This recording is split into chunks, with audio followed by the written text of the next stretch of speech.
emotions that we experience, anger has to be one of the most powerful. It's also one of the most destructive.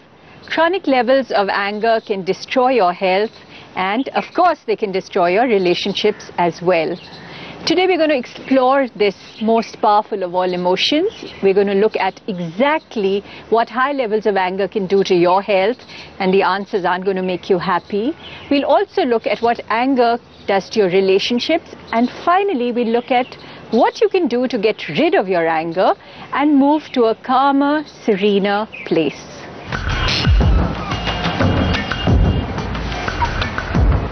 You get a lot of anger just by the act of living, especially in high-stress cities like Delhi and Mumbai. Drive out for the day and you've attracted a day's supply of anger already.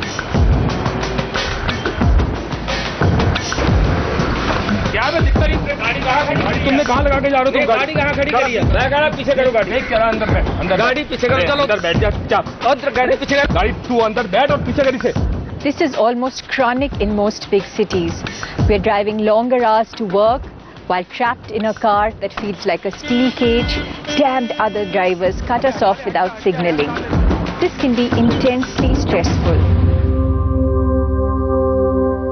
And get this, doctors have found that a person's blood pressure can go up 20 points just driving to work. To see how your anger is building up on the roads, take a look at these questions and see what your answers are.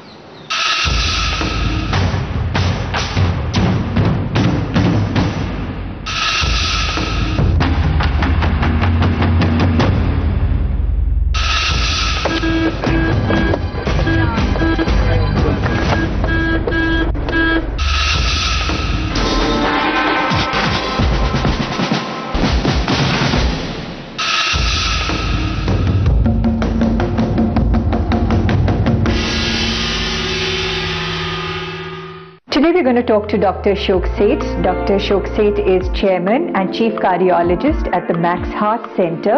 He's also a recipient of the Padma Shri for his work in the cardiovascular field. Dr. Seth has an special interest in the area of anger and the role it plays in heart disease. In fact, he's going to be setting up an anger management clinic as part of his intervention in heart disease. He's going to talk to us about what anger does to the heart.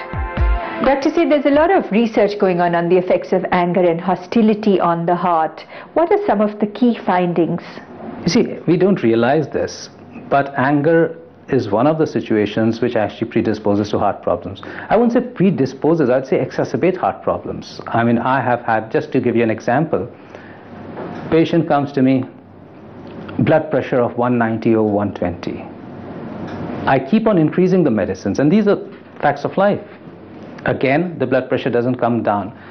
Finally, over a period of 3 weeks, I've realized that I've put her on 5 medicines and she's not responding to it.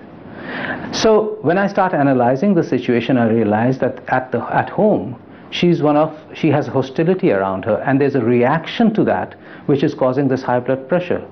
The moment I start analyzing the home situation in that patient and start realizing that there is anger in everything she's doing, and I start actually getting her counseled, start realizing that over the next 1 week, I was able to take her off nearly 3 of those medicines. Now, this is a true example of what actually exists. In fact, if I was to put it in plain words, now what is an anger? An anger is a reaction to someone else's faults. But if you analyze it, why do we have to give ourselves the punishment for somebody else's faults?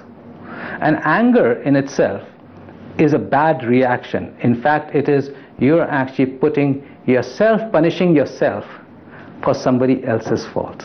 So what you're saying is that anger is almost as great a risk factor as extra weight or high blood pressure? What happens in the body is that when a person is angry, there are hormones released within the body. These are hormones which are actually bad for the body.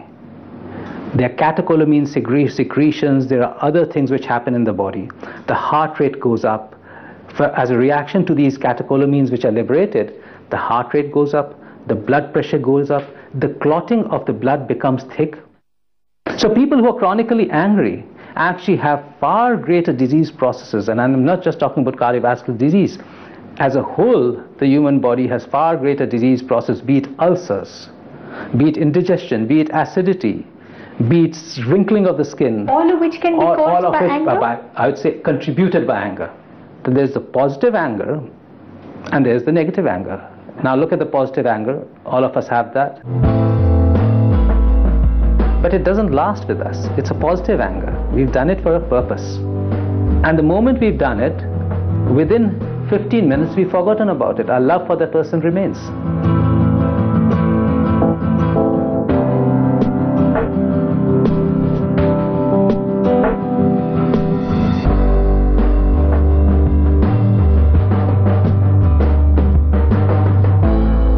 But there's the negative anger. And the negative anger lives in the fact that somebody's done a wrong. You keep brooding about it. You keep contemplating. You think of all the bad things. It remains with you. You keep being angry and you get more and more angry, but it never leaves you. And that is where the body's responses come in. That's where you actually are harming yourselves far more than you're actually doing anything to anybody else. You can measure extra weight, you can measure cholesterol, you can measure blood pressure. How does somebody know that their anger levels are reaching dangerous proportions? There is no parameters for anger. It's a perception. I think for your own self, you know it by the fact that if you're irritable, if you have a very aggressive response to events which you would otherwise should not require that aggressive response. More so, I think it's very difficult to analyze yourself, because if one could analyze ourselves, one would be able to do away with such situations. The realization actually comes from what happens around you. And people around you would be able to tell you far more as to whether your responses to various acts was correct or not correct. In fact, the way to control anger is to change these responses to various issues. I've also come across studies that say that even when you're young and angry and years away from heart disease, you could actually increase your risk of heart trouble 5 to 6 times simply because you're angry. It is true.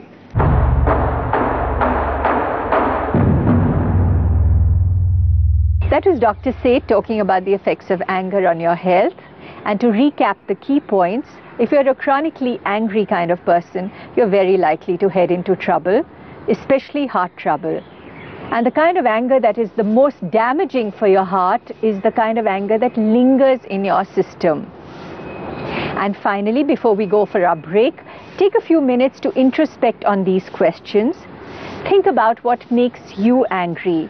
What are the trigger points that always get you mad? And second, think, who does it typically come out on? We'll be back after the break.